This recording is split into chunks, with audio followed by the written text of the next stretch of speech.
depending on what paper you're writing. Facts.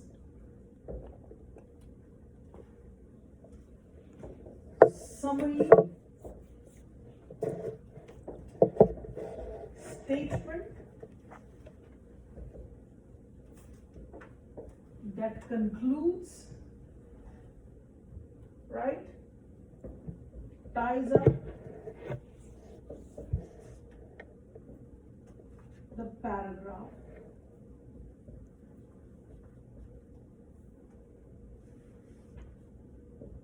By restating the main idea.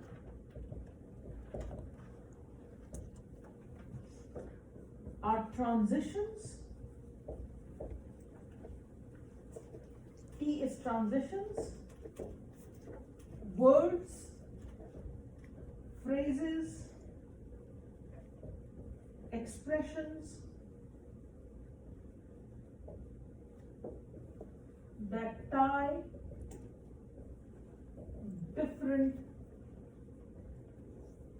tie TES together, right? That tie different elements of the paragraph together, right? And what are the different parts? The T, E, and S together. So it is a logical progression of an idea. I probably won't do all this writing next time, but this is the first time most people don't have their books. So that's transitions, right?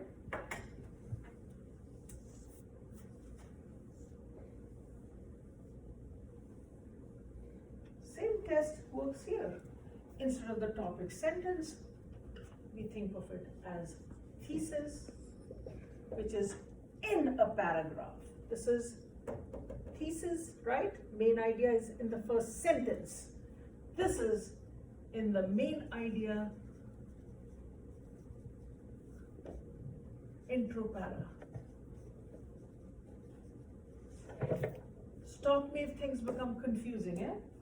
Evidence remains the same. Evidence. In paragraph, first sentence is the topic sentence. Evidence can be the next few lines depending on the length of your paragraph. There is no rule. Evidence. Your main idea leads to evidence. I can't, what does that say? TS and then transition, logical what? Logical progression of an idea. But I was also always taught that a paragraph was at least 5 sentences. I know people teach that, and you can also begin with five sentences in a paragraph. That will be perfectly fine. You can think of the first sentence as the topic sentence, the next 3 sentences as evidence, and the last one as the summary sentence. But in the real world, as you progress, you will be making more than longer paragraphs, right? Not necessarily 5 paragraphs. It's a good place to begin with. Like in an essay, very often in high schools, what is taught is a 5-paragraph essay. But we know people write longer than 5 paragraphs. Much of the writing is more than 5 paragraphs. So that's a good structure to follow. Introductory paragraph, body paragraph 1, body paragraph 2, body paragraph 3, and then conclusion. But you can also write longer, right? Essays. The introduction remains the same, the conclusion remains the same, then one paragraph. Does that make sense? So, rule of thumb, 5-paragraph essay, 5-line paragraph, they say. for beginner writers. Doesn't mean it cannot be more, doesn't mean it cannot be less, probably is less likely. The next few lines, right? Let's say 3-4 lines. Evidence. Summary, always the last sentence. Transition, and you will see the examples of that, right? Transitions are the connectors, another word for that, connectors, that lead. How do you think of it? Otherwise it will be like a laundry list, like bullet points, topic, sentence. There has to be some glue. Transitions provide that glue that make your paragraph flow from the topic sentence to the evidence to the summary, and usually it comes in the form of a few words and expressions, right? I give you example, let me finish, same thing remains. Support, right? This would be intro para, would be next 3 or 4 paragraphs, right? Summary statement, right, is going to be concluding final paragraph in an essay. Remember, this is essay. Transitions are not only going to be within the paragraphs, but between the paragraphs. Within and between the different paragraphs.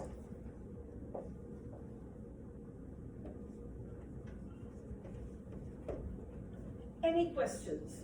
Anything that is not clear? Do not hesitate, I can repeat it. That, yeah. So the transition is basically the start of the next paragraph in a different way? Transition is also connector. Transition, as you said it, is also something that allows the reader, right, to connect, to make sense of the next paragraph. You can think of transition. Transition is anything that allows the reader to move to the next one without like disjointed reading. You know, transitions are the hardest ones sometimes for students. And they have to do with a lot of structural elements, right? So for example, if I give you, maybe this is the exercise we'll do. I don't think we need to, I think people understand this concept. Like I give you random sentences, then I say, put these sentences in order, and then show how they will be in order, right? You will have to find transitions. Otherwise, we'll all be talking like jerkily, things that do not connect to one another. Okay, so here is a quick things about transition words and phrases, and I'll give you examples of that. You'll find them in your book too once you read, and we'll do some exercises in class. We'll go into groups so that we learn, you know, not individually, maybe 2 groups, and we'll have like a mock, like test or something, quiz test. Okay, so here are, I'm going to, give me a second, maybe another sip of coffee, and I will give you a good example.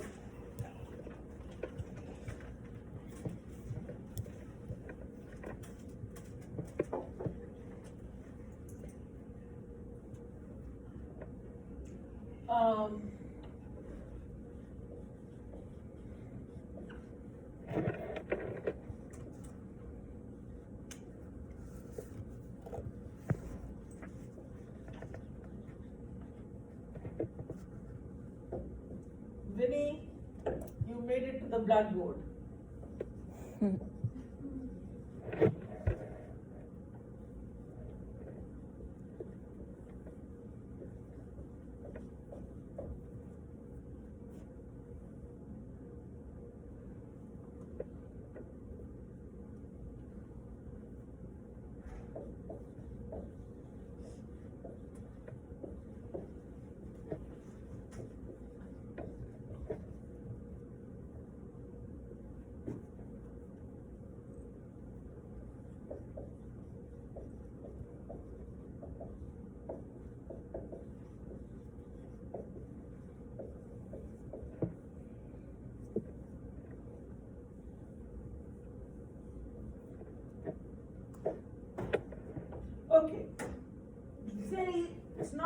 ideal, but it'll give you an idea. I have 4 random sentences written there. Put them in order. Because this is what you'll be doing for your narrative too. Which one will come first? When he comes to class. When he came to class. Number 2? There was a lot. Huh? There was a lot. There was a loud thud. Okay? Third? The book fell down. Stephanie picked the book, right? We all can see a progression here. And of course, if there's something confusing, it's not because these are confusing, it's because it's not quite idealized, the situation, but you can figure it out. When he came to class, right? There was a loud thud. The book fell down, that's the thud, right? We know logically what connects. Stephanie picked the book. Picked the book up. Okay. Now we know how to, what comes first. Is there any way you can suggest certain words and expressions that will put them together so that we don't have to do this? Comment. 1.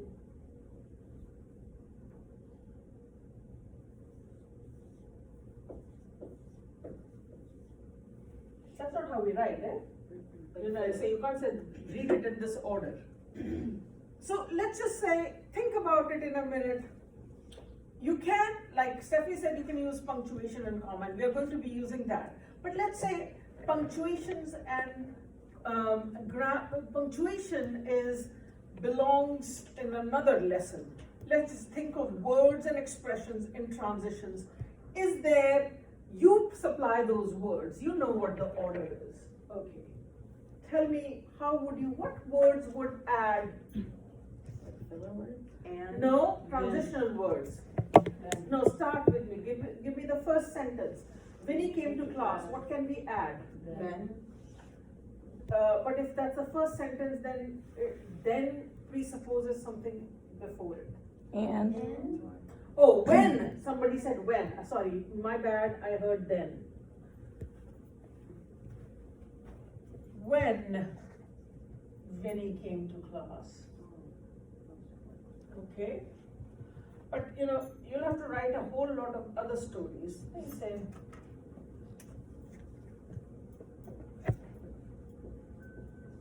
one day, comma, when he came to class. Yeah? You're turning it into a story. You can do when, but I'm giving you a much better way so that it feels like, okay?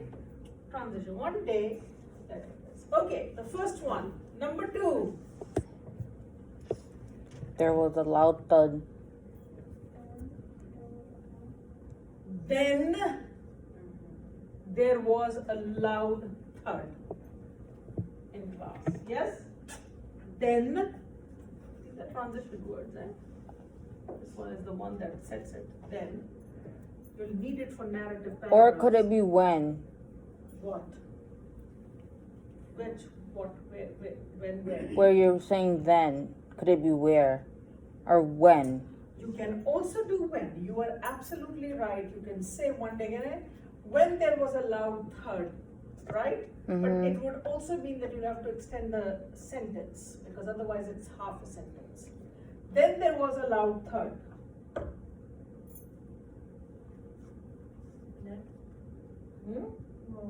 You can say if you're giving it next, the book fell down, but that's some way. Is it, huh? Short. Short? The sentence is short if you go next. Yes, and then it also assumes that this has nothing to do with the loud noise. The loud noise happened before and then the book fell down. That does not make sense, right? Because the book fell down. So give me some word here that you connected. And. There was a loud thud, and, which is a conjunction really, not a transition, but we'll go with that. And the book fell down. Right?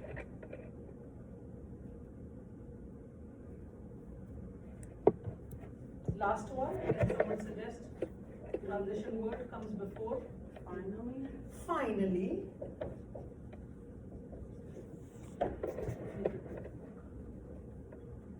ideal, but you're getting the idea, I hope.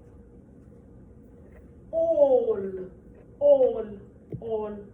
sentences, all paragraphs require transitions for it to be absolutely cohesive. These transitional words give cognitive clues, a fancy way of saying it allows the reader to understand what you're trying to say with clarity. We do that, we process these immediately, even while talking. How many of you have been to like some gathering or where there are people arguing and things like that, and then someone says, with all due respect, what do you think is coming after that? Something you don't want to hear. No, something you don't have to think about it. When someone says, with all due respect, what comes after? A disagreement. A disagreement. But that's a conventional way of saying it's an expression, right? Yeah. You don't have to like even think like, oh, but immediately you're like, here comes a disagreement. Right? Because people say it all the time. With all due respect, it means they're going to disagree with you, or they're going to disagree with you. Cognitive clue. Immediately, you don't even have to think about it, the reader, the listener files it away, right? There it serves as a transition, as a cognitive clue, right? And not transition, but as a cognitive clue. Here, transitions are that provide that cohesion, the logical unfolding of an idea. And it's absolutely needed, because sometimes students write in the beginning without transitions. Like, this is the idea. So it's almost like a laundry list, which nothing to ties them to it. Good writing has transitions. It's important to do that. This is what you will be doing in paragraphs. This is what you will need to translate the same thing, test, into an essay. 4 paragraphs to test, right? Everybody understands, right, what the ideas is. Transitions is hard, but I will try to do some exercises from the book, and we will try to do other kinds of things so that you understand. We'll have exercises to do in class on thesis, on topic sentences, right?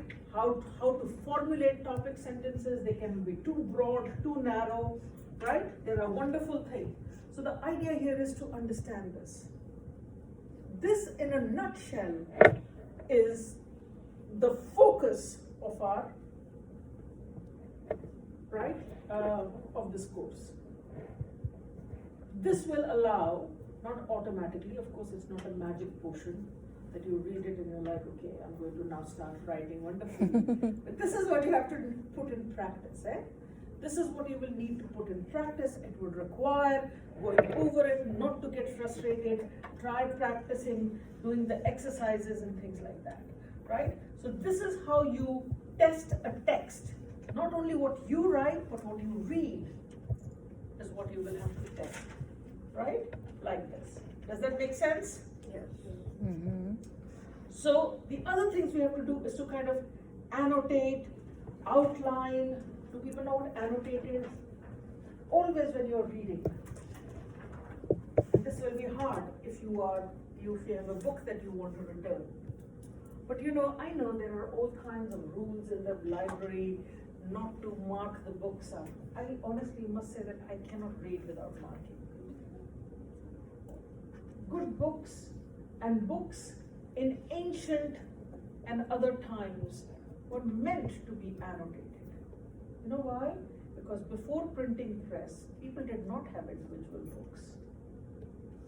It is religious places, monasteries, monks, learned men, religious men in temples, mosques, monasteries, who really had those had books, certain books, right? And that's why in some ways, you'll find that monasteries were the places where people went to get information. They were keepers of information. And you had like a huge tome. Tome means means like a huge book, heavy book. You can't move it because no printing press, not, right? No print, you don't have your individual copy. So if you were interested, you would really go into the library, you will sit like you do here, and in that big book, which was beautifully, like you had, drawings and things like that, you would sit down and make notes. And you took notes in the margins. That's why the idea of margins comes. Right? Even now, I will tell you when you write your final paragraphs or essays that you have to have 1-inch margins because I will put my comments there. Right? So that's what people did. The next one came and then made their notations. What is your reading, understanding of it, right at the side? So if it's your own copy of it, you can do that. Or write your notations, your ideas in your textbook. But I find it easy to write, right? They're kind of going out of fashion too, which is very sad because everyone wants to read book, listen to book.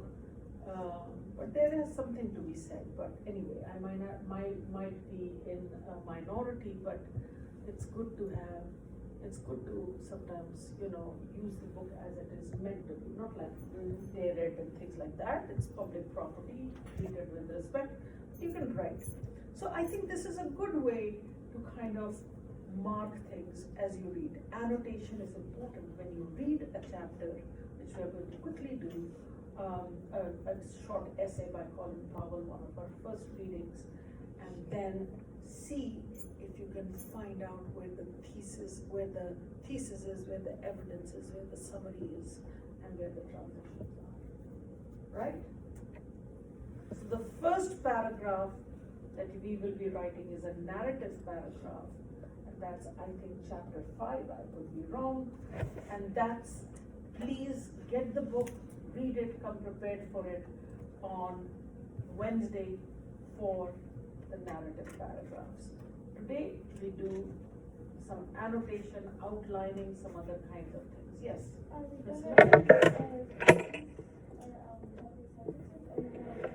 Which topic sentences? That's for the paragraph. Oh, no. The paragraph, I'm not going to give you the topic sentences. You are going to create all of that. In fact, you are going to come up with your topic for your narrative paragraph too. So time to think when you go home and you read the narrative paragraphs. I'm going to do that on Friday, on Wednesday. That once we read that chapter, if you've read it already, what I want you to do, narrative is telling a story. Now, of course, it's not like you're a novelist or telling a story, but we all tell stories. This is what happened to me when I was driving here. I got into a car accident, and this is what happened. Or today when I was leaving, my son said this is I don't know. Narrative is telling a story. That's what a narrative is. That's what your paragraph is. You will have to brainstorm and say, this is the story I want to tell in a longish paragraph, and you will have to come up with a topic, sentence, and all those things. We will draft it in class on Wednesday, and then I will look at it, literally one at a time. I will look, give my few comments, and then you go back, revise, and put it in. So does that make sense? By the end. You want us to have it ready by Wednesday? You will do the initial work in class. Right, draft, and then it will be due Sunday of this week. Does that make sense? We'll have plenty of time to do. So today, we are not even going to start with the narrative. First, we are going to do the preparatory exercise to see how all these things work. So, how many of you have books, except for me and Jade? I remember. Nobody has books? You have the book? So, how do we do this? How about we do read and see how it works, huh?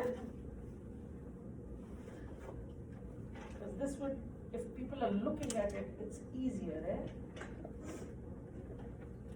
This is called active reading, so we will make it active. So there is people who don't have the book will also have to read this, right? Not just the narrative paragraphs. We'll have to review everything that I've said, all the page numbers are in your syllabus, take a look at it. So this is, in my book, it is on page 12. I don't know what, Jordan, which yours is also in page 12. It's called Focus on Active Reading, Chapter 1. Chapter 1. And it is a very short piece by Colin Powell. Do people know who Colin Powell was? No. The star of, I think, George Bush, the African American man, and I think Colin Powell recently died. So this is a short one for by him called What American Citizenship Makes Possible. You can also look for it in the please don't tell me you guys don't have this. Because this is a Is she different- finding it? What is it called again? It's called What American Citizenship Makes Possible by Colin Powell. May want to try the table of contents. Yeah, that's what I. This is on Focus on Active Reading, Unit 1.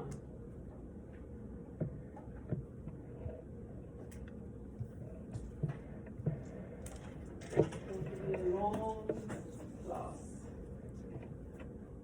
Does it have anything that says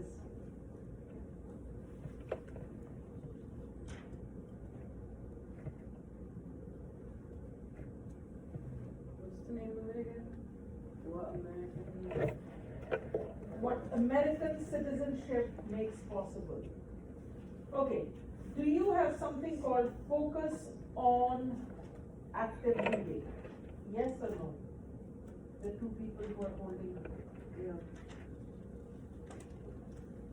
Nothing? John, chapter 1.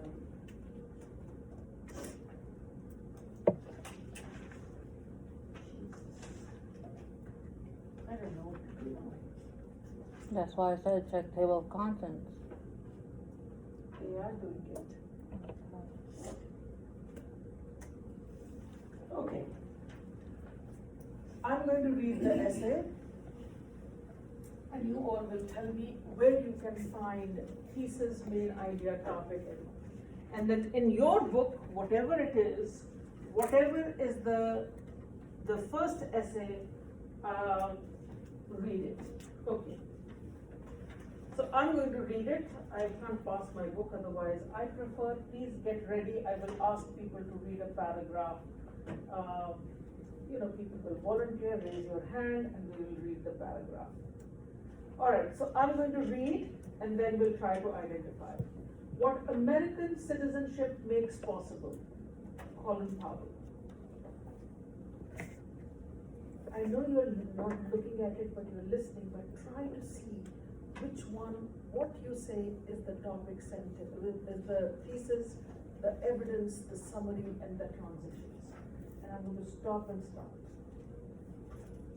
Many years ago, after I had become a 4-star general and then chairman of the Joint Chiefs of Staff, the Times of London wrote an article observing that if my parents had sailed to England rather than New York, the most they could dreamed of for their son in the military was to become a sergeant in one of the lesser British regiments. Only in America could the son of two poor Jamaican immigrants become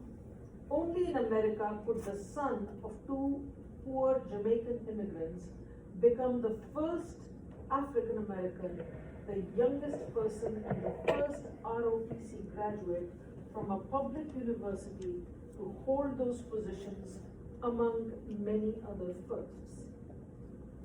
My parents arrived, one at the port of Philadelphia, the other at Ellis Island, in search of economic opportunity, but their goal was to become American citizens because they knew what that made possible. Third paragraph. Immigration is a vital part of our national being because people come here not only to build a better life for themselves and their children, but to become Americans. With access to education and a clear path to citizenship, they routinely become some of the best, most patriotic Americans you'll ever know. That's why I'm a strong supporter of immigration law reform. America stands to benefit from it as much as, if not more than, the immigrants themselves. It's a longer essay, but if I were to ask you in the 3 paragraphs that I have read out loud, where would you locate?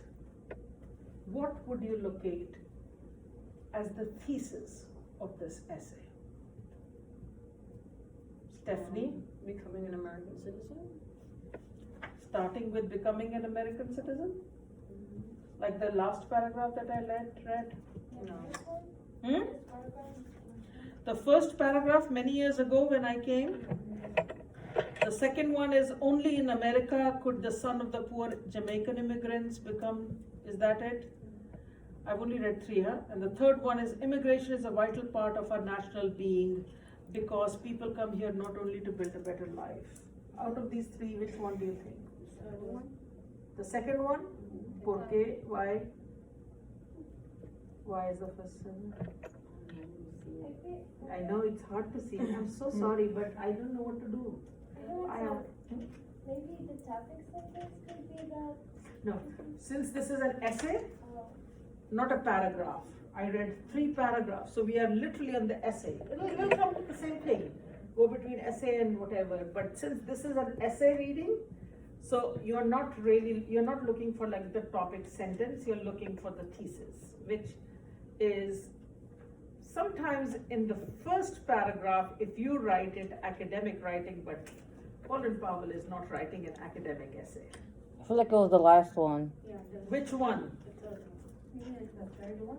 The third one, I read it, and immigration is a vital part of our national being because people come here not only to build a better life for themselves and their children, but to become Americans.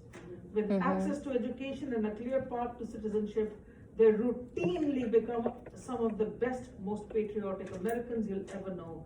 That's why I'm a strong supporter of immigration law reform. America stands to benefit from it as much as, if not more than, the immigrant themselves. Yeah. Is that what you think is where the thesis is? Yeah. I think you would be right. Right? That's the main idea. We'll do more exercises once we all have the book to figure out which one is it. It's not like the first one where he's giving a background of his parents is not important. That's not the main idea. That's giving, in some ways, like a background. Huh? Like a what? Yeah, the background information. That's the context, that's the background information. The thesis, the main idea is exactly what you want. Right? When he's talking about red my parents, one came from this, the other one, is information that is relevant to understanding who Colin Powell is. But that is not the purpose, right? That is not the main idea of his, right? So it goes on, because we have to now identify. It's a major pain to be doing it this way. So, but we'll try, okay? Contrary to some common misconceptions, neighborhoods with great concentration of lower rates of crime and violence than comparable non-immigrant neighborhoods, according to a 2015 report from the National Academies of Sciences, Engineering and Medicine, Foreign-born men age 18 to 39 are jailed at 1/4 the rate of native-born American men of the same age. Today, that was paragraph 4. paragraph 5. Today, immigrants are learning English at the same rate or faster than earlier waves of newcomers, and first generation arrivals are less likely to die from cardiovascular diseases or cancer than native born people.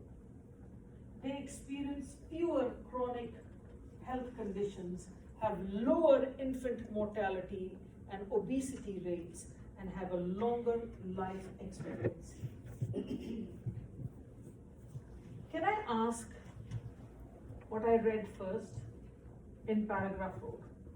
Contrary to some common misconceptions, how would you characterize it of all these? Transition. Transition. Very, very good.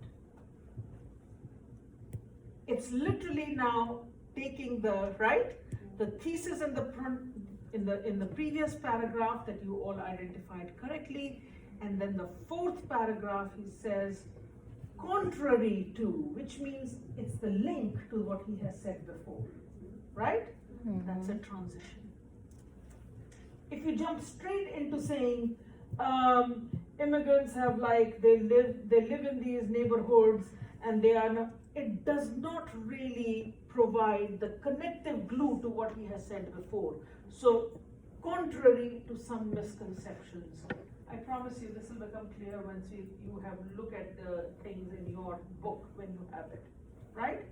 That's a transition. So, and listen to it. Number 5, I repeat it.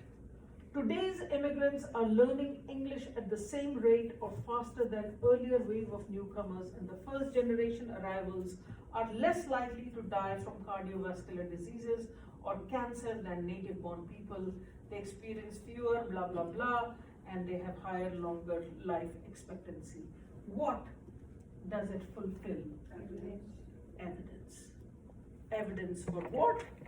Evidence for immigration is a vital part, and American immigrants coming to America are fitting in, right? That's the evidence. I mean, of course, it's probably not going to be written in the essays, but that's what you'll have to do. Critical reading means finding these 4 elements, identifying where's the thesis, where is the evidence, right? What all constitutes the evidence, marking the transitions, and then looking at how. So I'm not going to read the whole thing, but I am going to, it's long, he gives, and here I read a summary sentence so that you can see that it is the conclusion of the essay. We are all immigrants, wave after wave over several hundred years, and every wave makes us richer in cultures, in language and food, in music and dance, and in intellectual capacity. We should treasure this immigrant tradition, and we should reform our laws to guarantee it. In this political season, let us remember the most important task of our government. Make Americans, immigrants, future Americans, make America better every single day. Funny, because they treat so many of us like shit. Excuse my language, but they do. They what? They treat us like shit. I would not disagree with you, Gloria, even though I think you should have used a different word. But you are absolutely right. But this is about what is in paper, what is in theory, and what is not. I agree with you. Because if you want to be technical about it, we're all immigrants. It depends on what kind of immigrants you are, where you are coming from. Some immigrants do get treated well, who are probably coming from other countries, right? That are not kind of underdeveloped, right? So it's absolutely true. You are not wrong in making that claim that not all immigrants, indeed not all people, are treated the same, right? Despite it being enshrined in them. You're right. Doesn't help us with our essay writing, but that's a good idea to have. Maybe you can write your essay, right? The final essay, out of all the paragraphs, you can write the one in which you set the record straight. How's that? I agree with you, because I do teach immigration and immigrant cultures and literature. That is my area too, and I don't think that Gloria is right. Is not Gloria is wrong. I think she's absolutely right. But at this point, we're looking at how the essay is. So you all recognize the summary conclusion statement, right? Where he is coming to the end of your. Does that make sense, folks? Yeah? So there are a few, annotation here would mean that you read, when you read, you annotate, you circle, you put your comments, you summarize, right? Annotate the readings. It's absolutely crucial because it will help you, right? Make sense of things, right? And in my book, at least, it gives you very, very good idea of the transition word, the verbal signals. I gave you an example, but here it is. Words that are repeated, phrases that are repeated, right? So, for example, in your narrative essay, if you go in your narrative paragraph where you are telling a story, you always have to sort of use transitions like first, then, afterwards, later, consequently. These are all transitional words that connect, right? Story. Otherwise, your story will not make sense. So your book gives a list. I hope that the book that you will have, the 4th edition will also have, right? The primary reason. Also, in addition, furthermore, moreover, all transition words at the beginning of the sentence will always take a comma afterwards. You'll have a quiz on comma too. I'll teach as much as I can, right? So for example, when you say, lastly, comma. Lastly in itself, the first clause, complete clause in a sentence will always take a comma afterwards. Therefore, comma, blah, blah, blah, blah. Although if you're beginning the sentence with although. So sometimes the clauses are not complete clauses. So I think although is not complete. So it will say, although it is said, then comma, not before. We'll come to it. We'll do it slowly and we'll figure it out how to do it. So it tells you how to annotate. It tells you the verbal signals, what to look for. I'm sure there is going to be a visual connected with this. What else? Outlining, when you read, after you read, outline, outline, outline. Outlining will help you formulate your paragraphs and later on your essays. This is all I have for now. I'm expecting most of you to have the book so that you can do the reading. As it says, look at the syllabus. It says read chapter 5. Does it not say, right? Chapter 5 or whatever. What is it? Your first reading assignment. You had your, Vinny, you had your, Chapter 5. yeah. Chapter 5? Narrative paragraph. Come prepared, because that's what we are going to do. If I've missed anything in the first 2 or 3 units, I will talk about it on Wednesday. But let's assume, let's just get out of the bullpen, so to speak. Come prepared with having read the chapter. Remember, skim some parts. You don't have to read every question that we have to do in class. But is there examples, essays, paragraphs, some important indicators, especially the things in those little boxes for your information, FYI. Read those. What are the principles of narration? Come prepared, right? Bring a notebook, a pencil or a pen. You will have to do that because you will be doing in-class writing as well. So I gave a very quick lecture on what to remember in terms of writing narrative paragraphs. and then you begin to outline draft one. You will keep those things in mind, the paragraph things in mind, right, of how to do it. Come prepared with some topics. In fact, it tells you topics. Do you have the narrative paragraph? Both of you, right? Look for it if it gives you a topic for narration. Mine is on page 90, right at the top. Right at the top. It says, there are some topics for consideration. Over narrative? Yeah, narrative. Go to chapter 5. So folks, don't be in a hurry. We still have like 7 minutes. I promise you I'll let you go exactly at this time. Yeah, it has topics up top. Perfect.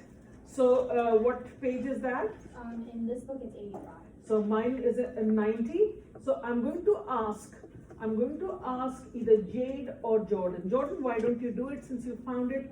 Just read aloud the list of topics, right? You all can make up your own mind, but these are just suggestions in case you're like, I don't know what to write about. If you come prepared, then you can do the work in class. Go ahead. All right, so it has a difficult choice, an embarrassing situation, a dangerous experience, an experience that had an impact on you, or an instance of injustice. Okay? All those things, right? You'll write a paragraph, narrative telling a story when you were most embarrassed, right? When you slipped on the banana peel or not. Or you can write about your most dangerous, scary experience, right? Or by the way, you don't have to go by those topics. You can come up with your own as long you think of telling a story. That's the purpose, to tell a story. To think of the audience, what would the audience need to know about that story for them to feel like if you're writing a scary story, are they scared? Does that make sense? So choose a topic, you will have those topics, and you can write it down, narrative experience, in case people don't have the book, the embarrassing experience, scary experience, an instance of injustice that you came across and you want to tell people. The list of topics are right there. Get your book, come prepared with the idea. Don't have to write it, you can write it here, but you can start outlining it on your own words, right? So that it goes far. Everybody knows what we are doing? Everybody knows and you will please tune in. I will email you and check your email once a day, even if it not only on the day of the class. And what I will do, I'll give you the 3 links for Blackboard help and other things. And I will also tell you, that I have created the drop boxes for your assignments. The first journal 1 entry, right? Which you will submit only for this week on Friday, the 27th. It's usually both your journal entries and your paragraphs are going to be submitted on Sundays 11:59, but because we have the verification of enrollment, they want us to verify that the students are there, the first assignment has to be in. If your assignment is not in, I can say, I don't know whether the student is coming back or not. I can turn it in like on Thursday and Of course! Which means you'll have to make me work hard, so I have to go and create the box before Friday. I will do it. You will begin to see every week, you will see 2 boxes. Paragraph, journal. Paragraph, journal. Paragraph, journal. Is that clear? So that's what I have, but I'm meeting you before Friday. That's day after tomorrow. Everybody clear? Everybody ready to work? It's going to be a breeze, trust me, if you do the work. All right, folks, I think I'm ready to go. I don't know about you. Are you ready to go? Yeah. Go enjoy yourself. I have a question.